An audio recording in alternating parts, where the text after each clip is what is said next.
Attention all Podbean, iTunes, Stitcher, and TuneIn radio listeners. The Odd to Newfoundland Paranormal Podcast brings you the best in East Coast esoterica on the first of every month.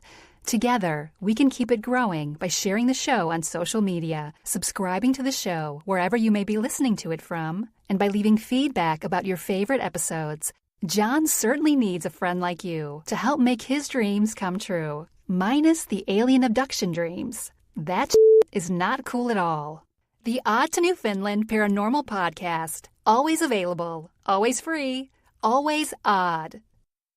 The following podcast is brought to you by Newfie EVP, Talking with the Dead in Newfoundland. Jump on Amazon.ca today and get your free sample of the best-selling ebook in Unexplained Mysteries. It's the Odd to Newfoundland. Ghostly greetings from your host, Jonathan. Mysteries, ghosts, monsters, and lore. East Coast esoterica and so much more.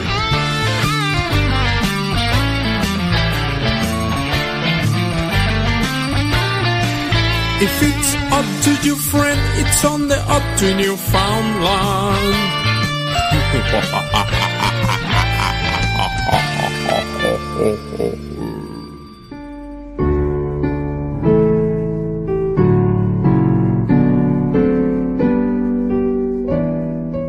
Ghostly greetings from the oldest city in North America. I'm your host, John Mallard, bringing you the best in East Coast esoterica. You, my friends, have stumbled upon the Odd to Newfoundland Paranormal Podcast for the month of November 2018. Guys, I hope you had a safe and wonderful, kind of spooky Halloween. And if you never had enough treats in your bag, I got one more thing for you. Let me just reach into my little goodie bag here. Let me pull it out for you. Oh, here it is. I'd like to tell you, you're wonderful, a masterpiece, beautifully made, important to people because you're important to me. Highly favored by your creator, whether that is God or by the law of averages and physics working in tandem, you're thirsty for knowledge and addicted to wonder. You, my friend, are an oddball, and here on this show, you are family, and we are one. Guys, this is episode 61 of the Odd to Newfoundland Paranormal Podcast, your monthly paranormal variety show. Thank you so much for taking the time to subscribe, like, comment to the show wherever you're to, whether you're on Spotify, iTunes, Stitcher. I mean, the list goes on and on. You can always subscribe and put me on your list because let's be honest, I'm not the most important thing in your life and it's pretty easy to forget about me since I only do a show once a month. But, you know, sometimes we have bonus content. Sometimes we have extra shows. We actually had one this month. We had one, a Halloween meditation with Betty Collins. And that's actually gotten some pretty interesting feedback. People love that. Obviously, I don't recommend listening to that while you drive because it will put you to sleep. Awesome meditation. Check that out. That's bonus episode 60 of the Odd to Newfoundland Paranormal Podcast. As well, there will be another bonus episode coming around mid-November. It will be from the open mic, ghost stories that I did at Marjorie Muse Library, where some brave souls came out just a little while ago and told their very own ghost stories, and always fun to engage the public that way, and it got a great response. Before I dive in, I just need to say that, I do have some bad news. Unfortunately, my father has gone into hospital, and I don't want to go long about this or go into great detail, but what I will say is my family and him in particular would be very appreciative of any prayers and positive energy you can send his way. So thank you so much for taking the time. And, on with the show, of course. I wouldn't miss this for the world, even though right now my heart is a little bit broken and I'm very, very worried. I will still perform. I will still give you the Odd to Newfoundland Paranormal Podcast in all its entirety. And speaking of the Odd to Newfoundland Paranormal Podcast, changes are coming.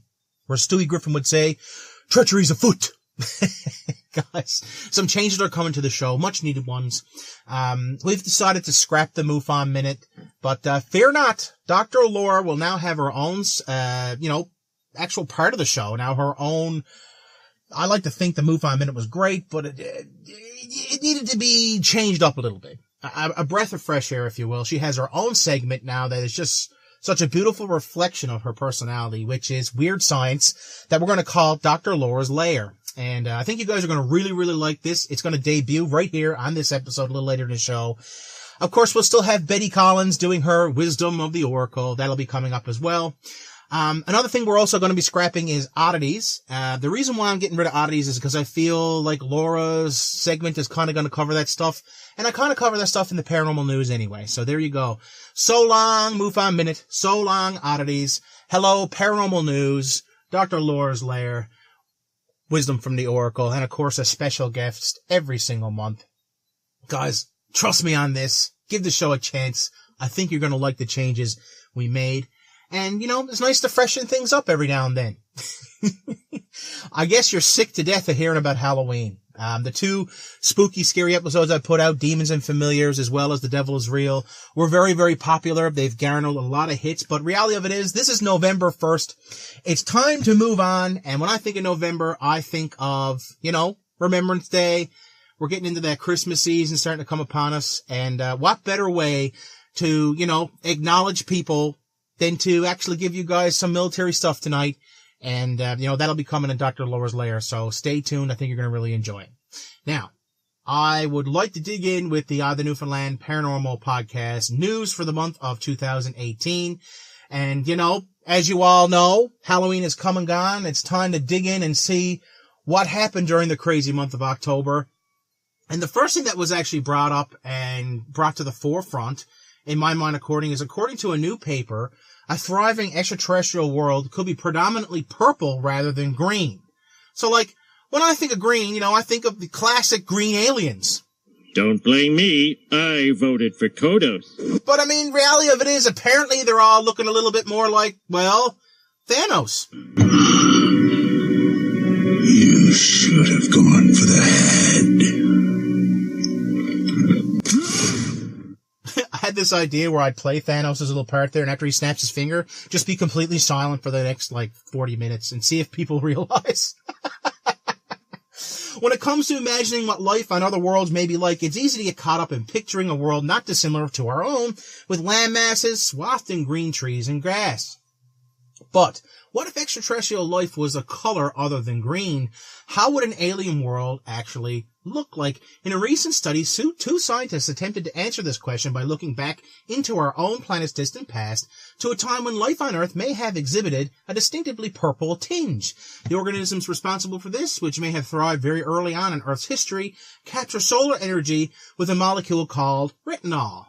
If this can happen on our own planet, then perhaps purple life forms could dominate elsewhere as well. If these organisms were present in sufficient densities on an exoplanet, those reflection properties would be printed on the planet's reflected light spectrum, said co-author Edward Schweitman. Perhaps keeping an eye out for a purple alien planet is not such a strange idea after all. So there you go. It's a good chance that, you know, I'm not saying Thanos is out there, but maybe, you know, his very, very, very distant relative. Could very well be. Speaking of going for the head, everybody loves Stormbreaker, right? Well, guess what? We may have found the real thing.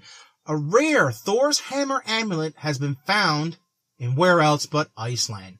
The 900-year-old trinket was unearthed at the site of a Viking farmstead in Iceland's Thordalur Valley. Thor and Odin might be best known for their roles in Marvel superhero movies franchise these days, but back in the days of the Viking, these deities were taken very seriously.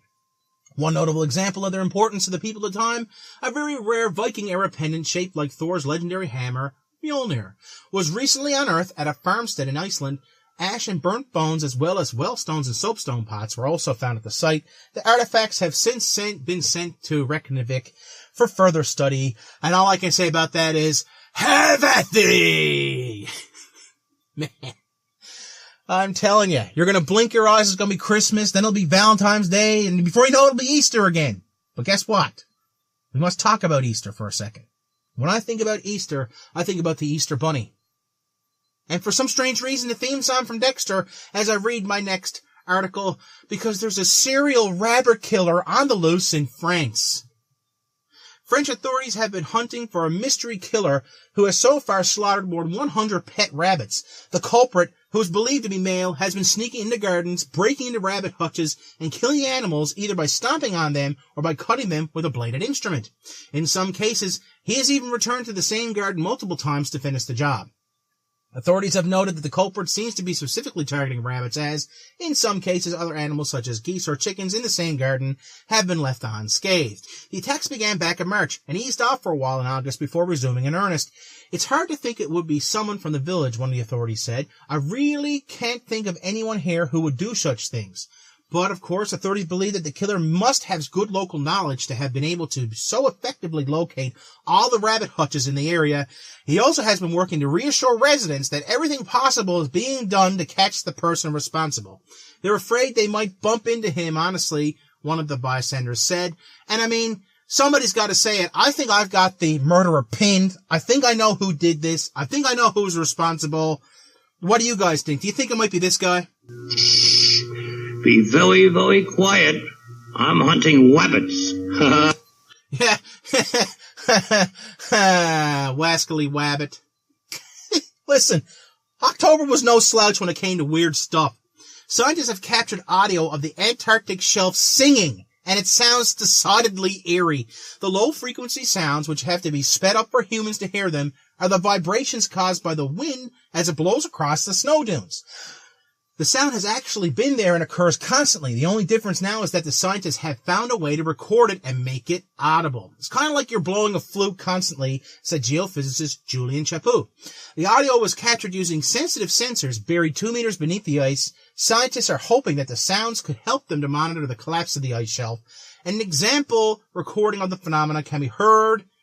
Let's hear it. Let's actually hear this thing. I'm going to warn you, it's not very pleasant. Go ahead and have a listen.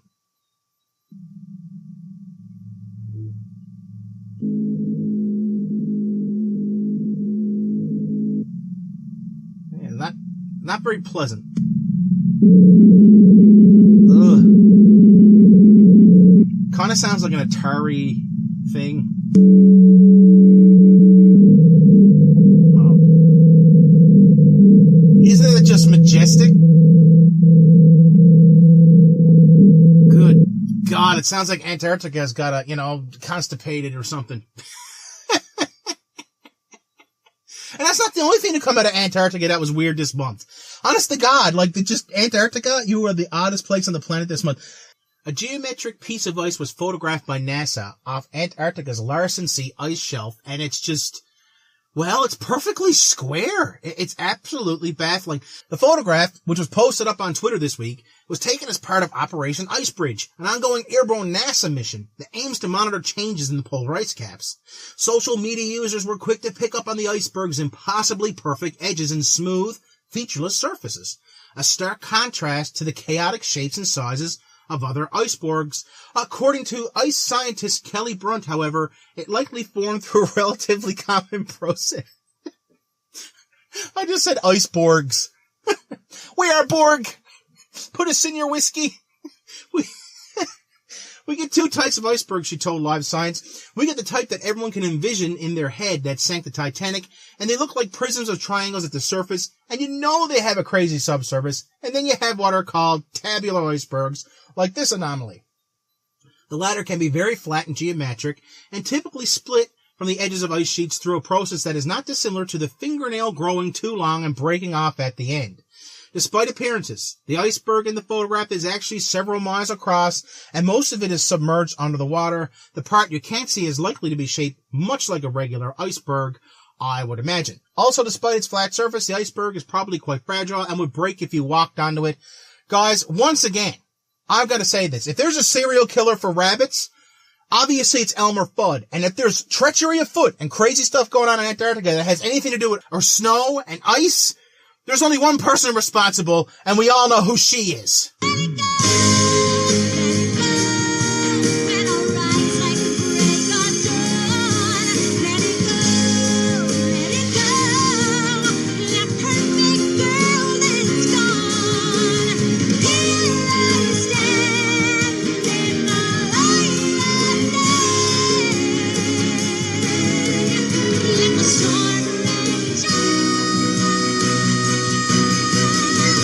Probably seen that joke coming anyway.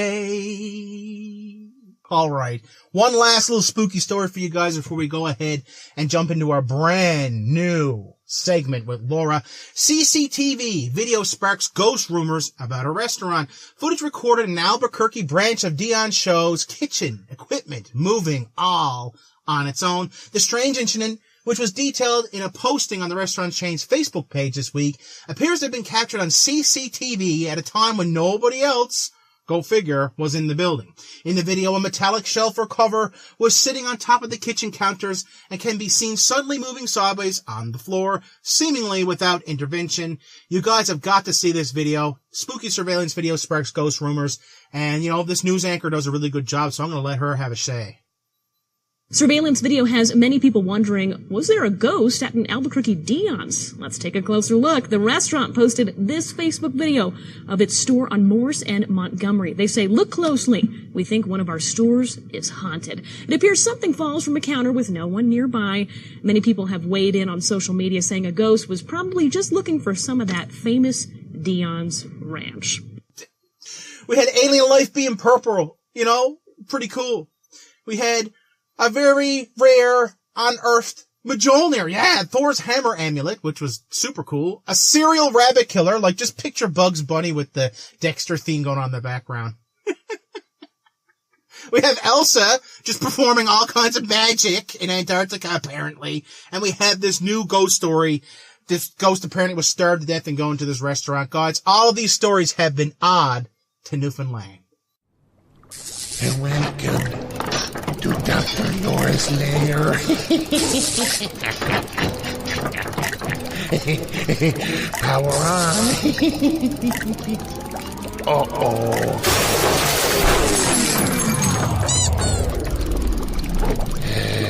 I'll get the broom. Welcome to my lair. I really appreciate the opportunity to explore the creepy, crawly, the cool corners of science with the audience of the Odd to Newfoundland Paranormal podcast. For those who aren't actually familiar with me or my background, I've spent what feels like approximately 1 million years in school. I do have my master's in public health, and I'm currently working on my PhD with the Faculty of Medicine. So my particular interest is in infectious diseases, public health, epidemiology, the creepy, gross, cool stuff. So thanks for the opportunity to let me share some cool pieces of science with you. Of course, this content was curated in my personal capacity and doesn't represent the views of my institution or employer. And the content is for fun, edutainment, and maybe to inspire you to learn a little bit more on the subject areas. This time, I would like to talk to you a little bit about the origins of biological warfare. One of the earliest accounts was based on a 14th century account by the Genoese Gabriel de Mussi, in which the invading Mongol army flung infected corpses into a fortress via trebuchet in order to infect the populace. Ultimately, many felt that the Black Death reached Europe from the Crimea region as a result of this biological warfare attack. There is a really good historical review by Dr. Mark Willis of the University of California, Davies in the Emerging Infectious Disease newsletter back in 2002, which really discussed the whole event quite nicely. So, first of all, what is the Black Death? And then, where's Crimea? So, the Black Death, or simply the plague, was one of the most devastating pandemics in human history, resulting in the deaths of an estimated 75 to 200 million people in Eurasia, and peaked in Europe from about 1347 to 1351. So the bacterium Yersinia pestis, which results in several forms of plague, is believed to have been the cause. There's been some really cool work done with whole genome sequencing recently that goes into further detail on this and does, in fact, confirm this. It is actually caused by this little bug, the Yersinia pestis, and is enzootic, which means it's commonly present in populations of fleas that are carried around by ground rodents, so like rats, prairie dogs, those type of things. And this can actually be found in various areas even today, like Central Asia, Kurdistan, Western Asia, North India, and Uganda. But there's still an occasional case every now and then available in the prairie-type regions in the U.S. It's not a whole common, but it is possibly there. So, there's lots of different regions, different descriptions of the plague, which are available online or medical literature. The commonly noted symptom was the appearance of buboes in the groin, the neck, and the armpits. And they ooze, pus, and bled when they're open. Ugh! So really gross, growths and swelling. Just Google a picture, it's disgusting. So these buboes are why it's sometimes referred to as the bubonic plague. So a writer of the time said, in men and women alike, it first betrayed itself by the emergence of certain tumors in the groin or armpits, some of which grew as large as a common apple, others as an egg. From the two said parts of the body, this deadly disease soon began to propagate and spread itself in all directions indifferently.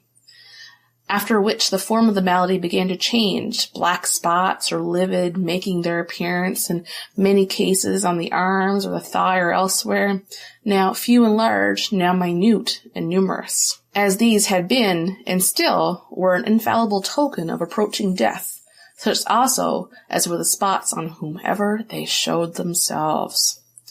So the only medical detail that is questionable in that writer's description is that these buboes were an infallible token of approaching death, as if the buboes discharge, recovery is possible. This was followed by acute fever, vomiting of blood, and many victims died 2 to 7 days after initial infection. Freckle-like spots and rashes were also identified as another potential sign of the plague, but really could have been caused by the flea bites initially. So Lodwig Huyligen, whose master died of the plague in 1348, noted in a distinct form of the disease that infected the lungs and led to respiratory problems and is identified as pneumonic plague. It is said that the plague takes 3 forms. In the first, people suffer an infection of the lungs, which leads to breathing difficulties. Whoever has this corruption or contamination to any extent cannot escape, but will die within 2 days. Another form, in which boils erupt under the armpits. And the third form, in which people of both sexes are attacked in the groin. Well, buddy, you were kind of close there. Now we know a bit more, so we know that there's 3 types. So the bubonic and the pneumonic, which we discussed as above. But there's also a more severe septicemic plague. So this is a really full system infection and has almost a near perfect fatality rate. It's very, very traumatic when someone gets it. Now for the harder part, explaining where is Crimea. So really it's a peninsula on the northern coast of the Black Sea in Eastern Europe that is almost completely surrounded by the Black Sea and a smaller sea to the northeast. Across the Black Sea, to the west, there's Romania, and to its south is Turkey. So this region was colonized by everyone and their dog. Greeks, Persians, Romans, Byzantines, Crimean Goths, the Ottoman Empire, the Genoese, while at the same time, the interior was actually occupied by different groups of nomads in different empires. So this includes like the Scythians, the Sarmatians, Goths, Bulgars, Huns, Mongols, and the Golden Horde. So that region in Crimea were united in the Crimean Khanate, which during the 15th to the 18th century existed. Needless to say, with all these groups circulating, it was hot property and really became an active boundary between the Eastern world and the Western world. In 1783, Crimea became part of the Russian Empire as a result of the Russo-Turkish War. And that went from 1768 to 1774. So, ultimately, without going into all the crazy complicated details worth of global politics, Ukraine and Russia, and the previous USSR, have both claimed ownership. Ultimately, they now belong to Russia after a referendum.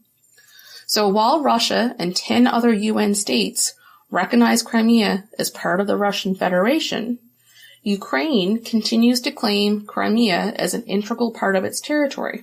This is supported by most foreign governments and a non-binding UN General Assembly Resolution 68/2 6-2.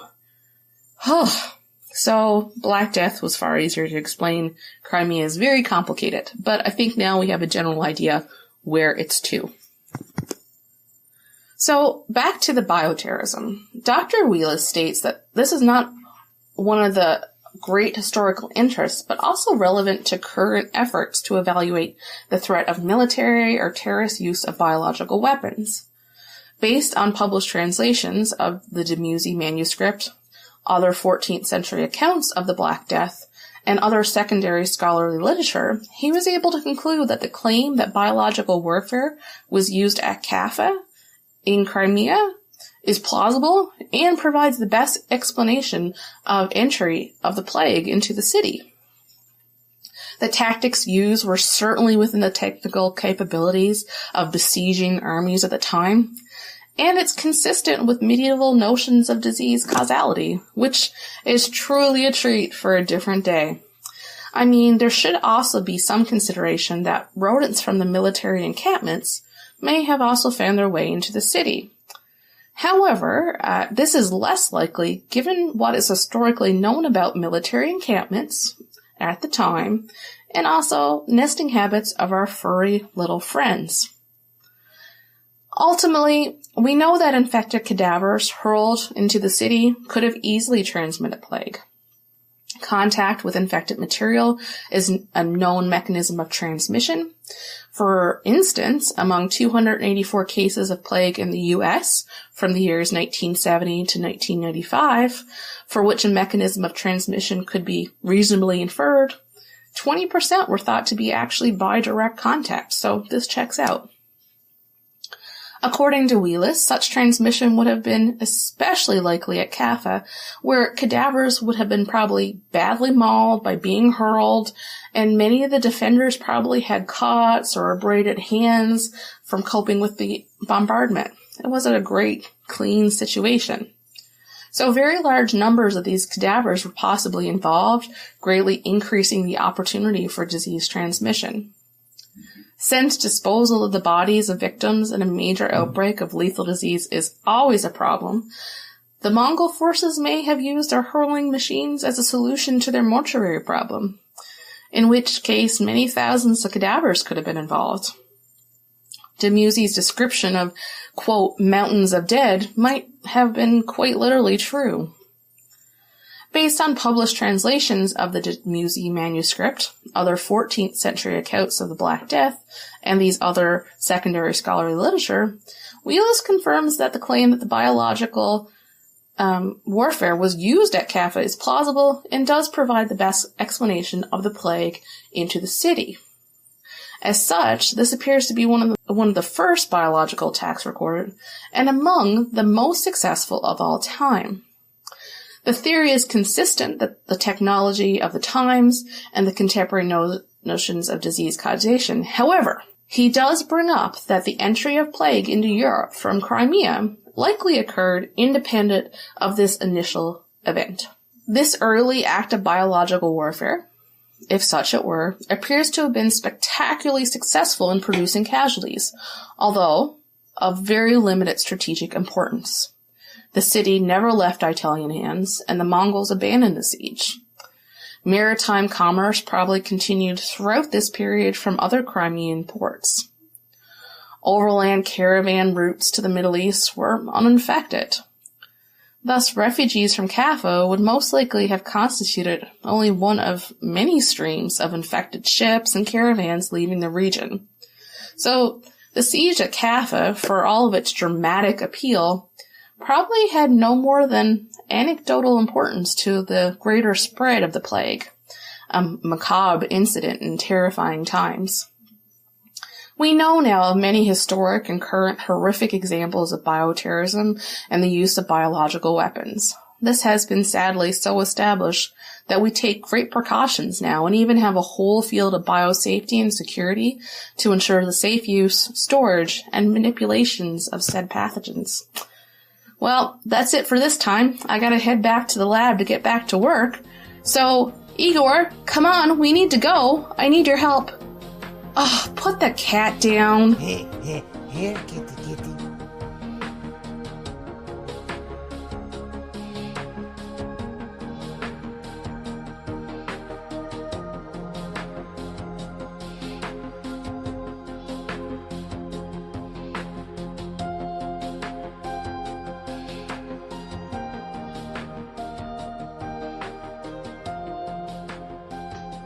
Thanks, John, and greetings from Betty, your oracle, with words of wisdom for your consideration.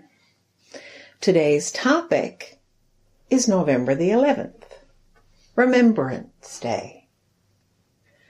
Remembrance Day, as we know it, is a day to honor those who have fallen, giving us our freedom in battle.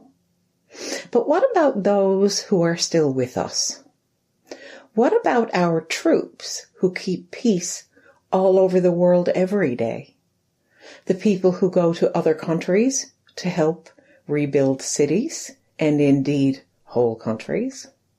How about our elderly and infirmed who are with us in care facilities and all of those who battle every day with physical and mental illnesses? Should November the 11th become a day to honor our fallen and all people and creatures who make our life brighter? And how would we do that? The Remembrance Day parade and wreath laying is set aside specifically for the fallen and our forces who serve in wars. How about on November 11th, when the clock strikes 11 a.m., if every single person on this planet took their hands, placed them over our hearts, their hearts, and imagine love going to every person, known and unknown, who are waging or not their own private battles. How different would the world look if each and every one of us revered our elderly, instead of just institutionalizing them because we can't handle it? Yes, I understand and have been in the position of loved ones having to go to care facilities, as neither I nor my family have the physical ability to care for these loved ones at home. But is that enough? What if each person who is listening tells someone who has not heard this podcast that our elderly and infirmed are now going to be supported and have a voice through us? What if we went to these same people and recorded when we spoke to them, brought some little piece of love and asked them about their lives, make recordings to always remember them? We all have very fancy phones now that can make amazing recordings. What if we smiled at every single stranger we saw, not only on November the 11th, but every day? What if we all help to carry someone's load? I'm not talking about taking on anybody else's troubles. I'm talking about just that. Talking, recording, remembering. Sometimes all we need is someone to help talk us through it all. What about all those in our justice system who really are innocent, but have been accused of the total opposite? If all the world came together for 1 minute on November 11th to send love out to the entire world, it blows my mind. In meditative circles, we say that when each person meditates, we affect 750,000 others. Just imagine how much love we could send to the world if, at 11 a.m. on November 11th, we each closed our eyes, put our hands to our hearts, envisioned the whole world in front of us, and just said, I love you, I love you, I love you, to that same vision for 60 seconds. We could actually send a wave of love, a wave that could be measured on any of those world's incredible meters.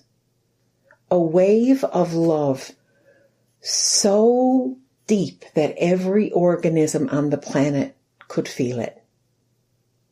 Please, on November the 11th, please take part with me in sending love to this entire planet for 60 seconds at 11 a.m. Before I close, I would really like to read a poem that my daughter wrote when she was 11 years old for a Remembrance Day assembly. It's called The Ones That Died, and this is from a little girl's perspective. Remembrance Day is a day of praise, a day to think of long ago days, standing tall and feeling brave, not knowing they'd soon be in their grave. Some of them lived, but most of them died. I wish there was no war, but we have to take pride because they stood tall and brave, the ones that died. I thank you all in advance. I send much, much love this day and every day. And for more information about me and my work, you can check out my Facebook page, Betty Collins, my business page, Facebook page, Betty Collins E-Factor, as well as my under construction YouTube channel, E-Factor Meditation, Calm, and Peace. I can be reached via email at bettyscottcollinsnlp@gmail.com or marian.rideout@nl.rogers.com. I thank you very much for listening. Back to you, John.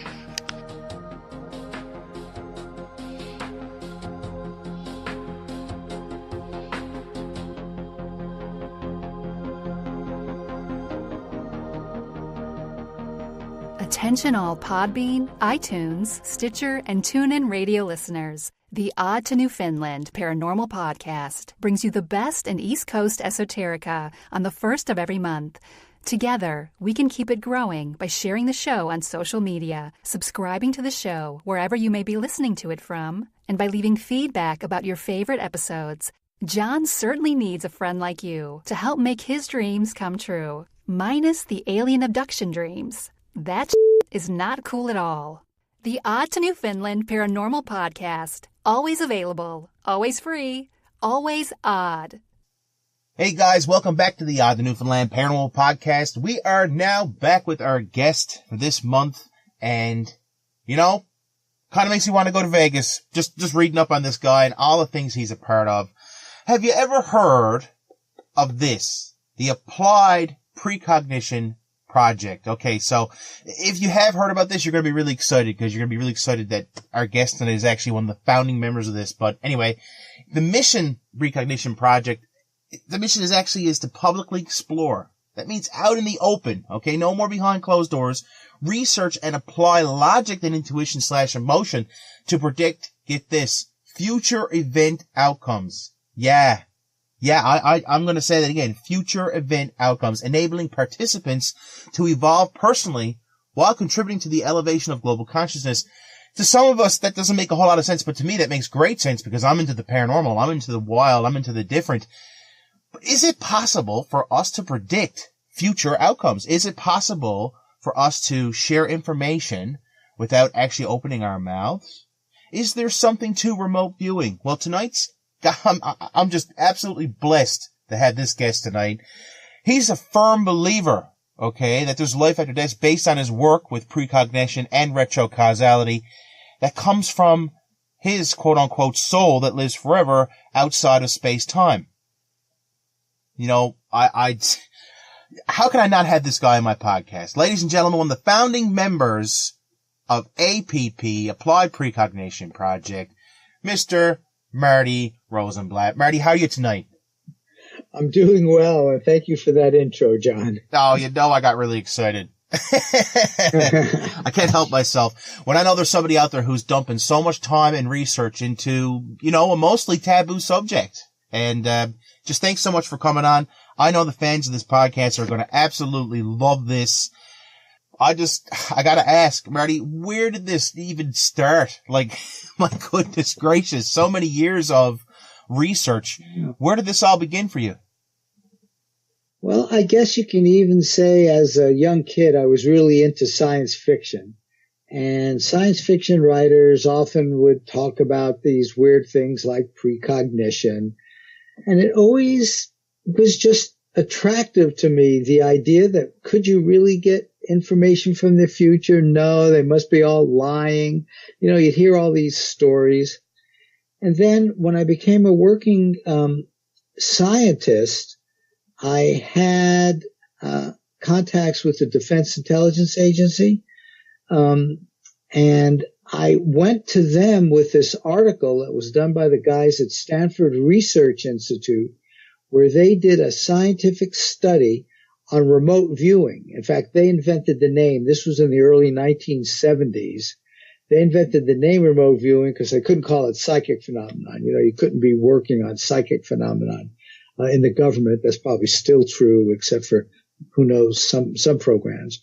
But in any case, there was a paper. It was the first time I ever saw a scientific paper where they actually went to where they got odds against chance of the remote viewing transcripts generated by their people would be accurate at odds of like 1 out of 1,000,000. And they also referred to precognition in there. And this was something that was actually published in the IEEE. So then DIA actually sent me to meet these guys, Hal Puthoff and Russ Targ at Stanford Research Institute. And that was sort of when I became involved as a scientist as opposed to just general interest. But then it was quite a few years later, maybe 15 years later, until I started actually working this. I had a company called Physics Intuition Application, and it actually worked with people, taught them how to do this. It's applied remote viewing. We call it associative remote viewing. And I even used to pay people to do it because it works. We have so many statistics. Other people have done it. Precognition is no longer in the area of, is it real? Yes, it's real. It's not real all the time. Nobody can do it all the time. Even the best precoggers, the best remote viewers are well above chance in terms of how often they get the correct answer, but not all the time. Very, very interesting stuff. APP has groups, of course, that are involved. Mm-hmm. Right. And one of them, of course, consists of several groups that use ARV. Okay, so it's right. Remote viewing, correct? Just a quick definition of actually what is remote viewing for anybody out there who might not be savvy to the subject like me and you. Yeah, remote viewing is basically the ability to gather information at a distance, where distance is space and or time, so that includes the future, from a distance not using your normal senses. So obviously when I get information in the future, I'm not using my normal senses, but also there's been a lot of work where they found hidden things. A guy named Stephen Schwartz has written a lot of books. He found he ran an Alexandria project. It was distant, unknown, knew it was missing, and he used remote viewing to find it. What we do is add to the remote viewing part the ability to make predictions about, say, the way the stock market's going to move, or sporting events. And this allows us to get a lot of data. We have people who are doing predictions, some 1 time a week, sometimes 5 times a week. Practice actually helps. Man, oh man. For anybody out there whose hockey team is struggling this year, such as my beloved Detroit Red Wings, I could really use your help right now. Are we ever going to win another cup? We'll have to put together one of these groups. I just noticed that on your website, actually, and some of the things that some of those groups actually focus on are sports wagering, horse racing, Forex, stock, options, lottery. There's lots of interesting things in there. That's pretty wild. And, military use alone, I could see why the government might be really interested in this kind of stuff. Have you guys had any funding or anything like that? Or is this mostly shall we say, a self-promoted thing? The work we are doing has always been self-promoted, self-funded. However, we are just now starting a hedge fund with the best of the precoggers, and we'll be starting a hedge fund. So there is where I do want to make money, but I really want to make it clear. I'm kind of an older person, and the money, hey, I don't mind making money. Money's potential energy. I will use it for things that are good and make me feel good. But I really want to do this so that we can educate society to the fact that their view of reality is really much narrower than the way it really is. Most people, and especially scientists, are not willing to talk about precognition. I think many of them may believe it, but they can't talk about it in our society because it's not accepted yet. A lot like your life after death stuff. It's not accepted. If you talk about it in the wrong way, you get looked at in funny fashion. So I am with this fund, when we end up making a lot of money, that will begin immediately changing some of the financial markets. People will start paying attention, including science, who will now start putting money into this to truly understand it. We have rough models, but there's no really good model for how precognition works. I think it's actually fascinating. Science has a long history of pretty much dismissing itself until proven. You know what I mean? And Yeah. even the most, I could just, one word, Aristotle. Guys, look it up if you don't know what I'm talking about. There have been people who have been held back by the realms of science for many, many, many, many years, even when they are correct. And one of the things I absolutely adore about what you guys are doing is that you're taking a scientific approach. And what I mean by that is that you guys are using logic. It even says right here on your page. I gotta say this. Yeah. We use logic. By this we mean information processed rationally by the thinking mind. If A, then B. Example, statistical analysis. Guys, these guys are doing their homework about precognition. This is not just a bunch of guys hanging out. This is an actual experiment that has scientific people behind it. And I think it's absolutely brilliant that there's so many like-minded individuals who, have kind of come together for your core beliefs. I think this is awesome, Marty. I think it's awesome. Yeah. Well, thank you. We do too, of course. So let me just add one thing since we're on to the science. I'm actually quite disappointed with science because we are not the only ones doing this. Stanford Research did it and published their precognition work. Also, there's a group at Princeton University that published their work and proved precognition. The scientific method includes always repetitions, independent repetitions. We've done all the appropriate scientific work, and yet it will not get accepted. And I think that's because it is so outlandish in terms of the way we're raised to believe that you could get information from the future. Or another way to say the same thing is that the future can influence the past. Our whole lives we're taught that causes come before the effects. Well, it turns out in precognition, there is a cause which is in the future and the effects go backwards in time. Now that's one way to look at it, which is almost the easiest to get a sense of. But the fact is it goes much deeper than that. And, this might be the right time. Give me a few minutes because I actually want to connect how deep precognition goes with why I am now a firm believer in the soul living on sort of outside of space and time, which I know is one of your interests and probably your listeners' main interest. Absolutely. In fact, I have celebrated the people who've come on my podcast who are no longer satisfied with the fact that paranormal phenomenon exists. I celebrate the people who come on my podcast and try to give the explanation of how. We're no longer obsessed with the fact that, EVP or electronic voice phenomenon exists. We're no longer obsessed with the fact that there's life after death. We're no longer obsessed with the fact that there might be psychic phenomena out there. We are just now going to start trying to figure out how all this works and the mechanics. So, my friend, you have the floor. Go ahead. Okay. It begins with a statement that goes back a long way, but it was specifically put together by the guys who are trying to understand quantum mechanics.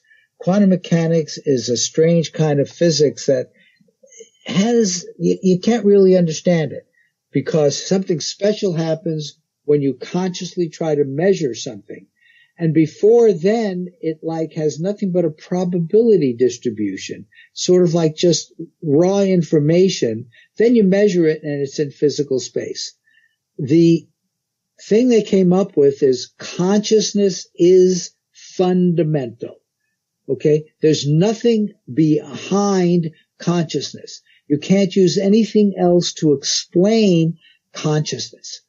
So the expression consciousness is fundamental, and I worked it many years. I used to work with people at the Monroe Institute and give workshops and webinars there, and they're big on out-of-body, but they're also big on remote viewing and higher levels of consciousness.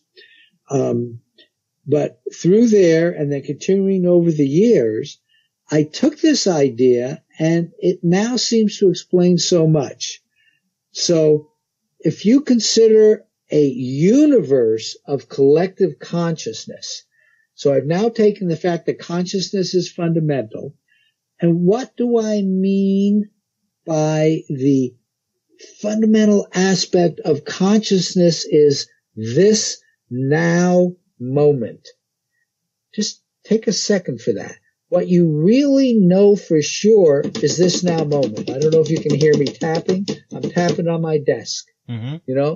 I'm looking around. You're looking at whatever. But you have that now moment.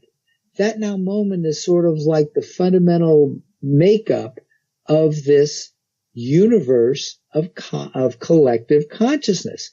Hey, you have memories. And what's kind of amazing is you can bring in a past memory, but guess what you're bringing it into? You're sharing it with your now conscious moment. Well, precognition is the same, except you're sharing a future memory. When the future memory comes, so we might do a remote viewing prediction of something that's going to happen tomorrow. Okay, we like to describe and sketch photographs, or places, but okay, tomorrow, when I get there and look at that picture, that's a hidden picture, say, that is going to be my now moment. But I can share that today because this universe of collective consciousness contains all conscious moments, past, present, future, everywhere in the physical universe. So guess what? ETs, they're conscious.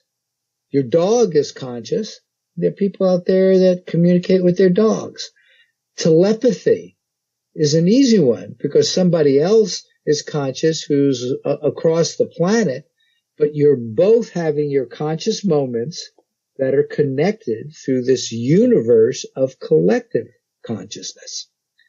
So you can look at your life as a collection of conscious moments and how those conscious moments interact with other people's conscious moments.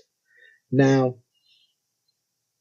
without this idea of these conscious moments being there, past, present, and future, there's this idea of outside of space and time, because they're there now. There's this eternal now concept, which has been discussed in many different religious contexts. Time for me to drop a name, someone who I love so much, who's been on my podcast, good old Thomas Fusco, the man who believes he has a working model that explains most things that are paranormal with an extra dimension of space, and that runs parallels to ours. He also talks a little tiny bit, multiple times, about how information is stored, get this, in another dimension, and it just kind of hangs there until it's ready to manifest. I just got to mention Thomas because you touched a couple things on him, and he's been a recent guest actually a few months ago. If you don't know who he is, I'd highly recommend his book. But anyway, continue on. Okay, but no, he's using another dimension for what I'm using as a universal collective consciousness, because we can relate to consciousness. What happens when you're doing precognition is you're getting information into your conscious mind that you then put down on a transcript. If you're using a remote viewing approach, or you can talk to a recording or something. But this ability of recognizing that consciousness, I visualize it as being a big blue circle, and then everything that comes out that you want to make separate from that. You see, this universal collective consciousness is all that is. I hate to use the word God because that brings up so much religious stuff, but that's as close as you can get because it's everything, period. And it's all connected. It's the ultimate oneness. Now, get this, a raw idea, okay, like the color red. The color red is an idea which is in the universal collective consciousness. We experience red in the physical world and say, okay, let's call this thing red. In another language, they'll call that something else. ETs who have eyes similar to ours and see colors, they'll call it something else. But that's why telepathy works. The word itself is referring to something that's basically an idea. And this universal collective consciousness is made up of ideas. And it's something I call the subconscious. Other people might call it a higher conscious. Some people might call it their guide, angels. There's a connection between your now conscious moment and this universe of collective consciousness. That's your subconscious. Look how much your subconscious does for you. You don't consciously take care of your heart beating. You don't consciously when you walk across the street. I mean, that's actually a pretty complicated thing. It was only in the last 5-10 years that we could get robots to do it. You know, you learn to do that when you were a child. That's when your consciousness begins to take account of this physical world. But this physical world has its source in this universe of collective consciousness. It's down there where the information about quantum mechanics and how we are able to go from a pure idea state. You know, and Aristotle and Plato and those guys actually talked about this sort of stuff. You know, they thought deeply about this as well. They didn't use any words like the universal collective consciousness, but they said ideas might be more fundamental than the physical world. And that seems to be the case.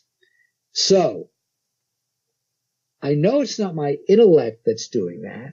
I am connecting with something very, very deep, which I call my subconscious, but another word for that is my non-physical spiritual side.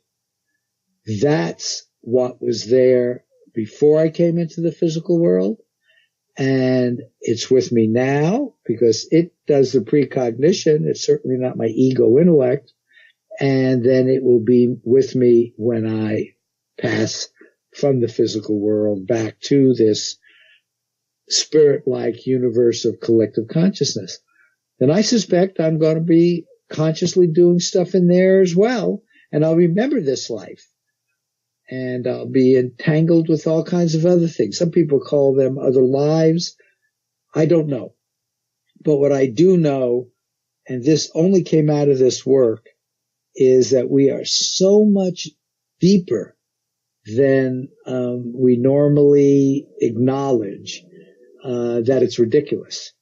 And my mission now, frankly, is to educate society about that.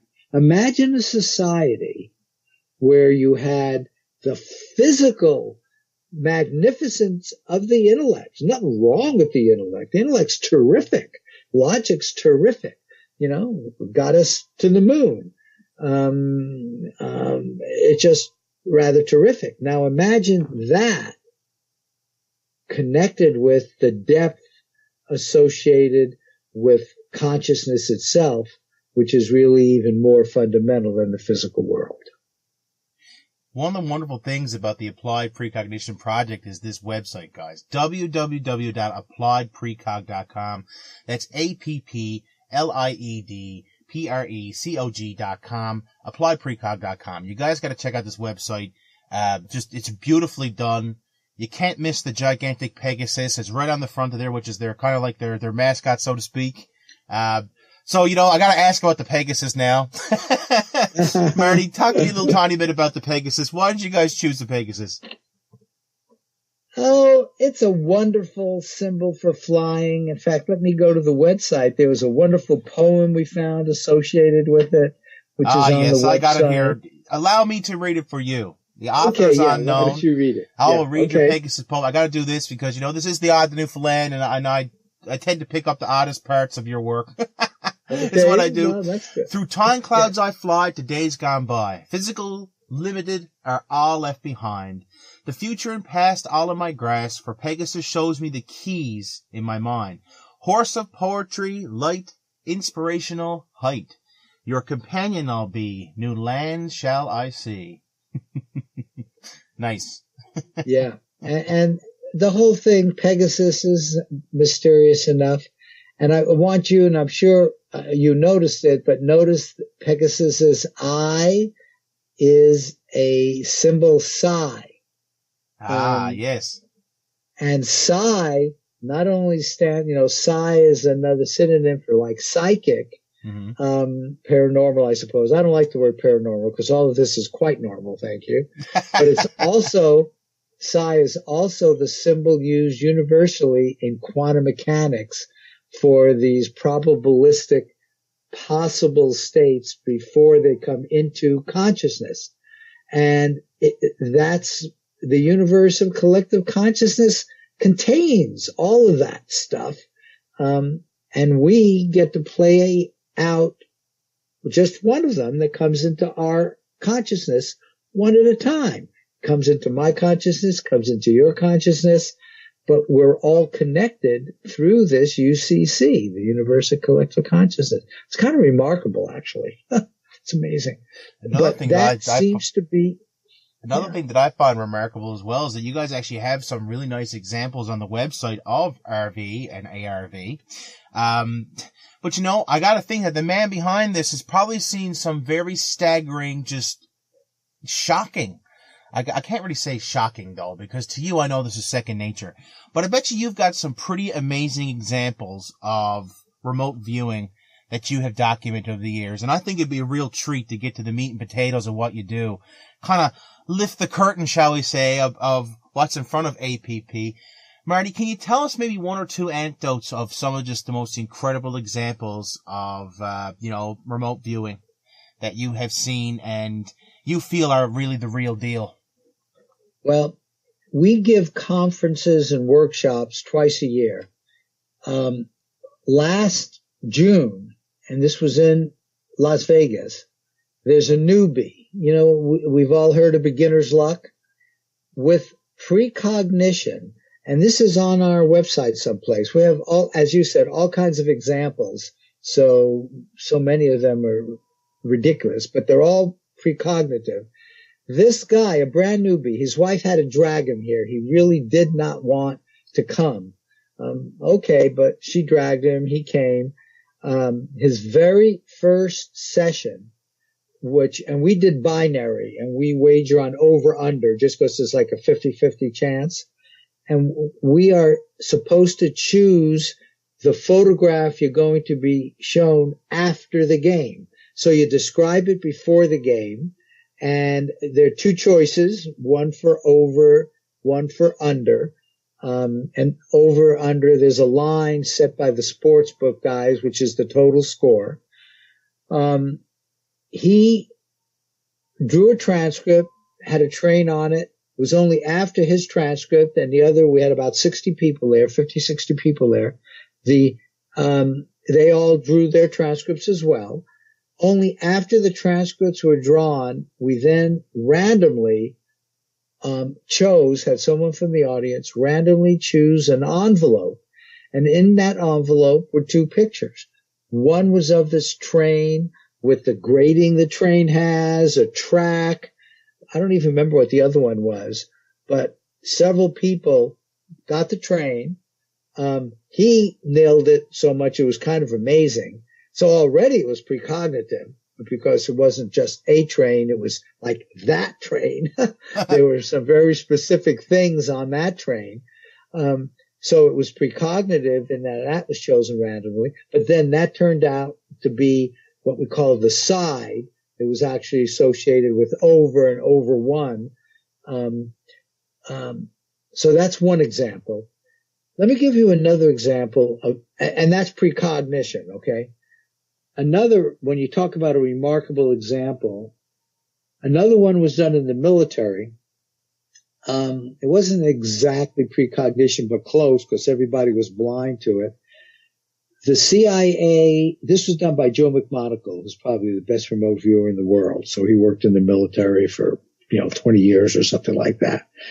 And the CIA had this site where the Soviets were bringing lots of material in, lots of material out. It was highly protected. They had done the highest level of security on it. So the CIA knew there was something going on there.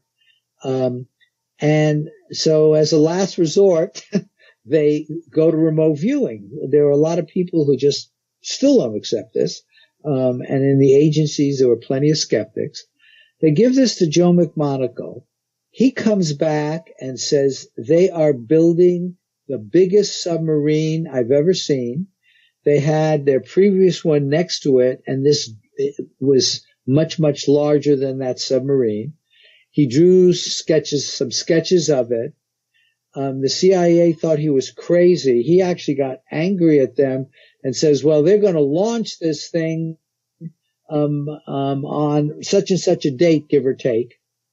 Well, they said it's not even that close to the water. Well, I can't remember exactly how far it was, but within a week of that date, they dug a trench from the Baltic Sea. Again, I don't remember the exact details. I haven't thought of this story for a long time, but they dug a big trench and launched their, I don't know, I like to call it a boomer, but it's got another name. Their large missile, their large submarine, with all the missiles and everything that was still around, I guess, with the Cold War and everything, but that is still by far the largest submarine around, and he nailed it with remote viewing.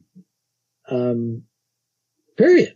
And how did he do that? Well, in my opinion, he did it.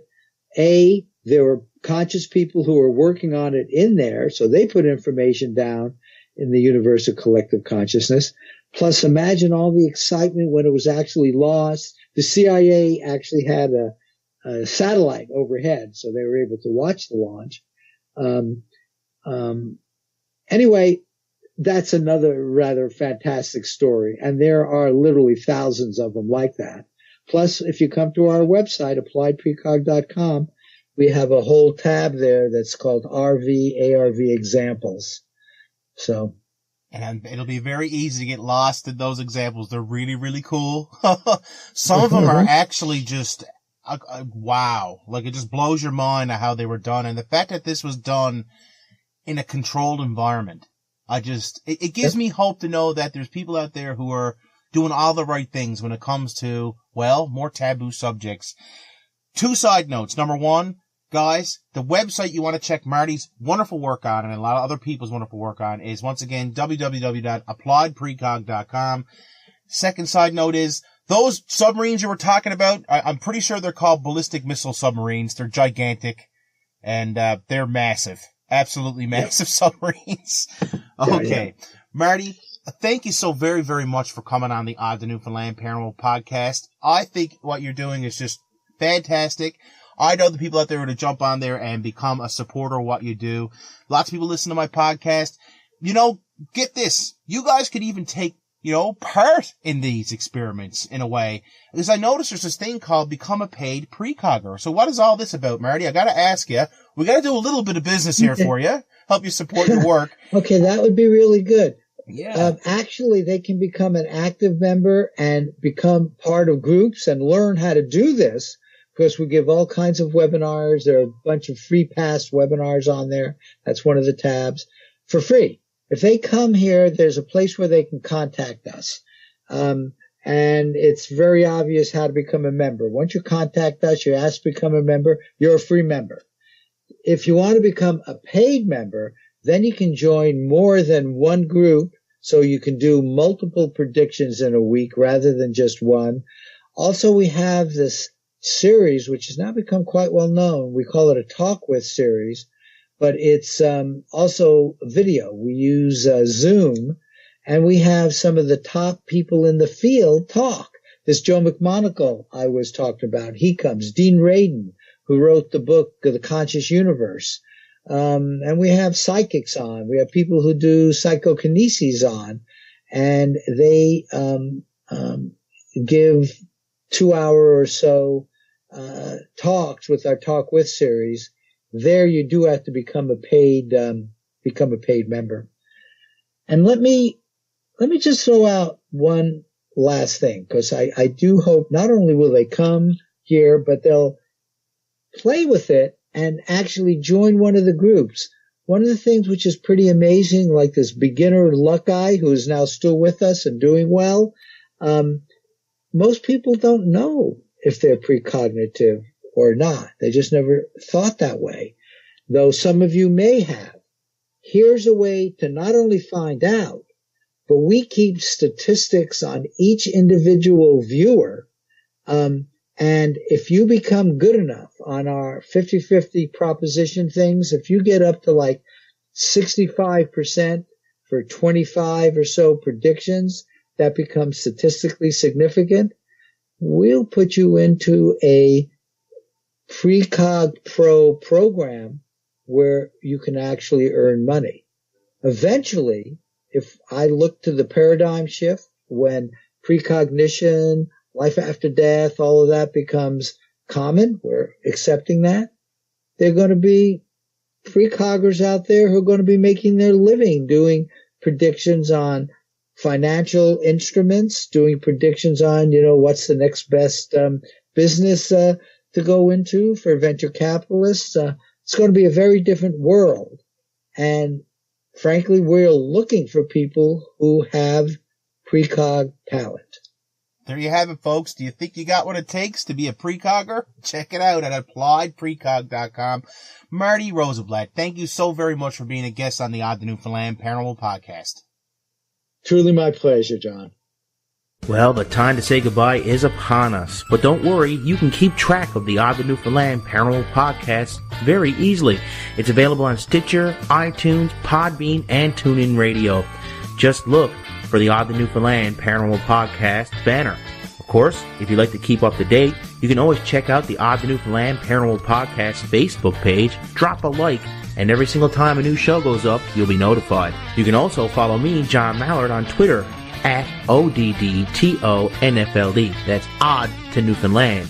From the oldest city in North America, I bid you adieu from the Odd to Newfoundland Paranormal Podcast.